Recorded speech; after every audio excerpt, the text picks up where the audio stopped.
Welcome to Brake Check. I'm Craig. And I'm Brian. And we're in your garage at night. Yeah. Because... some say we ran out of time. Others say it's because this car looks good in any light.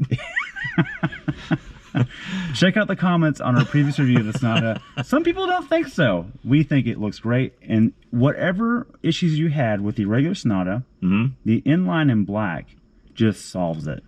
I thought it had a catfish mouth. Not in black. Not in black, it doesn't. It's all the same. It looks really, really good. Some people told me it looked like a Tesla. Some people don't know what they're talking about. But anyways. You tell us. Comment below. Now, something you pointed out right away is that the body lines, and we didn't notice this before on the regular Sonata, not only is there a crease, there's a crease and a knurl going along the hood line and fender line. Look, it's a compound shape I didn't notice earlier. They did not mail in the styling on this. They could have easily not done that, and it would have looked fine, and nobody would have cared. Totally. But what happens is when you're driving this car, I find myself looking at it all the time. Like, they did not have to do that. That's awesome. That's pretty cool. And you've been living with this car for several days, and these are some of the things you picked up. Much like the regular Sonata, we really appreciate the design.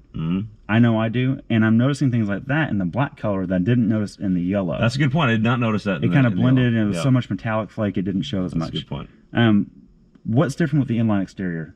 Exterior-wise, I think you do get the different wheels, the side sills, the different wheels, and this inline has one option.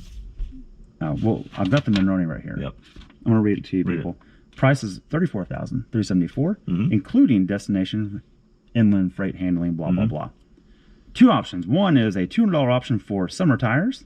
Good value. Which actually hook quite well, way better than the $200 is worth it. Totally. You're not going to buy those tires for $200. Nah, that's for sure. And carpeted floor mats for $169, and that is it. That's it. That's it. So that's the exterior. Let's move to the interior, specifically compared to the K5 for me. Okay. And again, we've gone through this interior before. We're going to talk about just the K5 GT. I'm going to compare it to that specifically. Fair point. The biggest difference to me is everything, and this is Hyundai to Kia, I think, because the regular Sonata and regular non-GT Kia gave me the same impression. Feels like it's screwed together just a little bit better, and material choices. And I'm doing the journalist thing. I'm touching everything. Everything feels nice. Because if it's soft, it's only good. Even though no one touches these, but they have to be soft to No one's ever touching that dash, but it feels great when you do. It's a weird metric. It is a weird metric, but the K5 GT and the GT line did not give me the luxury feel that this has in comparison. And more mature. More mature overall. I do notice, and this might be a me problem, not the car problem. I've got a headliner issue. My hair is just kind of grazing it when I'm sitting in it. And I think it's because these seats don't go down as low. And they're way more supportive than the GT2 package. They're bolstered. Or GT1 package that the GT had that we had. They're bolstered really well. They hold you better. But you pointed out something that is uncontrollable with these seats. Yes, you cannot cool off the region downstairs. Yeah, there's no crotch chillers. In the GT, you can get the crotch chiller. So it's not even an option here. An interesting option because typically the Hyundai seems a smidge more premium than the Kia stuff. Sure. But you can't get it in the inline Sonata. You can get it in the Unlimited, but not the inline. So takeaway on this, feels more premium, has less features. Cost about the same, but with rebates, can be had for about $3 grand less than the K5 GT. Two things I want to put on the interior. It has a little less piano black than the K5, which I like that. Yeah, I'm a fan of that. And the biggest thing is, I usually don't like the Hyundai steering wheel compared to the Kia steering wheel. Before we got this car, he said, I'm not looking forward to that steering wheel because the regular Sonata has like this 4-spoke. It's really thin right here on the normal Sonata. It's the inline. It's a little fatter here, so I don't have a sharp edge pushing against my hand when I drive it.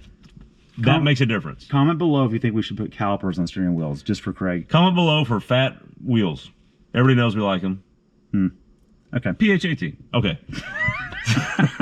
That. Let's get into Dynamics. Dynamics, which you're going to lead this one because you've been driving it more than I have. Okay. I've recently driven the K5 GT with not these tires, otherwise mechanically the same. What's the difference? A little less hoonability than the K5 because the tires just hook better.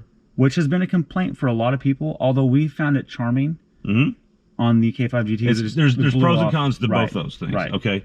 So what it does, here's what this car does though. You can drive to work normal, go in the speed limit in normal mode, and you can get 34 miles a gallon. EPA says 33. I got 34. That's crazy. Yeah, and I was going the Because speed limit. this is marketed as a performance car, performance sedan, which that's crazy. GTIs don't get that. You can also do the high speed, highway hustle, high speed hustle. Yeah. You can do that quite well in this, and you're going to hang with everybody, especially in the real world. Or make up some time if you need to make up some time. Or there's an emergency. There's an emergency. It's not quite the time machine that the Mach 1 was. It's not a time machine, Okay. and then you can also, it's doing all these things. You can also get on the back roads and really push it, and with this 8-speed dual wet clutch transmission, you can really, it hustles well. It's for a front-wheel drive car without an LSD. It's unbelievably balanced, and I think those tires help a lot. They hook a lot better. It's very flat and neutral and balanced through the corners. I was surprised. You noticed the turn in was a little bit better. Yeah, I've driven this car for a few minutes, and the turn in is the first thing I noticed between this compared to the K5. It's sharper. It's probably down to the tires. Probably. But it is a little less hoonable because it wants to hook up. And then lastly, you can just go in comfort. If you just go on the highway and you're doing a long speed, it's comfortable. Right. And it's relatively quiet for what it is. Now that we're sitting here for a few minutes, like, yeah, the headliner is close, but now I've kind of sat in the seat. I'm sure this will break in over time too. This is a brand new car. It is comfortable to sit in here, but the seats are warm. Yeah. The material feels like a vinyl. It doesn't feel like it, but temperature feels like it. It is a Hyundai Kia thing. All their non-ventilated seats are hot. I don't understand did that too, remember? Yeah, so that's okay. The gem on the Dynamics, and we beat this up previously, hasn't changed. Right. The engine's amazing because it's not only torquey down low, it pulls all the way through red line, and the transmission pairing is just incredible for the price point. So great. It's just good. Yeah. And for a front-wheel drive car. Front-wheel drive car, and it doesn't. I said this on the Sorento and the K5 GT. This does not have the DSG chatter that people. The only complaint that DSGs have is a low-speed chatter between gears. This does not have that, which is good. Really good. That's amazing. So okay.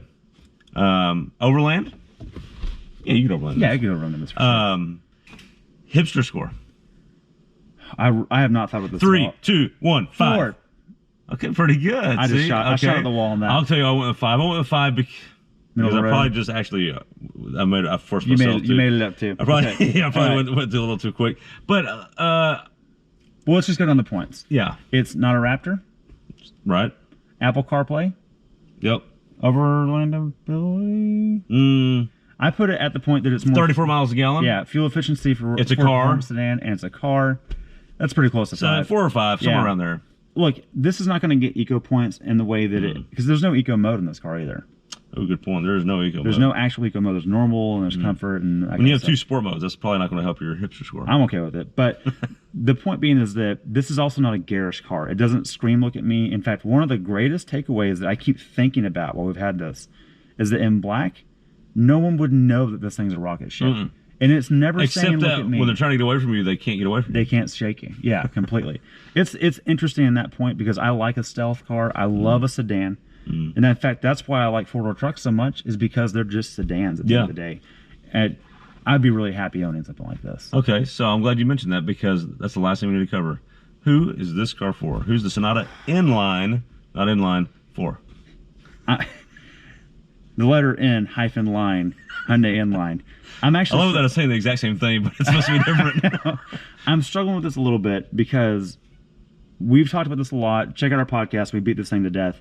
The car buying market is not dying. They're just going to crossovers. And this is one of those cars, and we've said it before, I'll say it again, it's a good argument to not get in a crossover. The market, I think, is people like you and me that see the genius in it, or people that actually drive enough that mileage really matters. This will get better mileage than a Santa Fe or a Sorento or pick your crossover. Look, I'll say this. And it'll do all the family stuff you need to do. Agree with all those things. This is one of those cars. This is a car. This is do it all. This is the reason we're so sad cars aren't selling. Right. Because this is just wonderful. This is a great example of one. But here's what I think. I agree with everything you said. I think this car is also for the person that's, he's commuting into the city, who knows, or maybe long distances. But is considering maybe a BMW, and he can afford like the base BMW 3 Series with the 2-liter. Sure. Get this car instead. It's you're just going to be more reliable. It's going to be just as quick or quicker. We kind of made fun of the K5 compared to the 3 Series. Right. I get it in this car. I do too. Which is kind of silly, but I get it. It's probably a better buy. And that's it. This feels nicer than the K5. That's Whereas true. you put a BMW guy on this into a K5, he's going to go, I'm not driving a Kia. Yeah. Which, I'm going to tell you, I've heard that from so many people in the real world going, wait a minute, you like the Kia, pick your brand. Same thing with Hyundai a little bit, but not quite as much. And I've said it before, I'll say it again. This is in an advantage place that Honda was in the 90s. That's a good point. And that they're punching above their weight and they're proving everybody wrong. And in 10 years, no one's going to look down on this brand. Hopefully sooner than that, because they shouldn't be looking down on it now.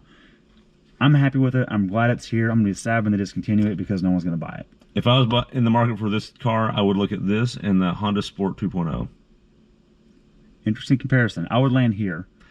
And I'm not sure where I would land. I think you might land Honda, I'm not sure where I'd land. which is a great car too. Yeah.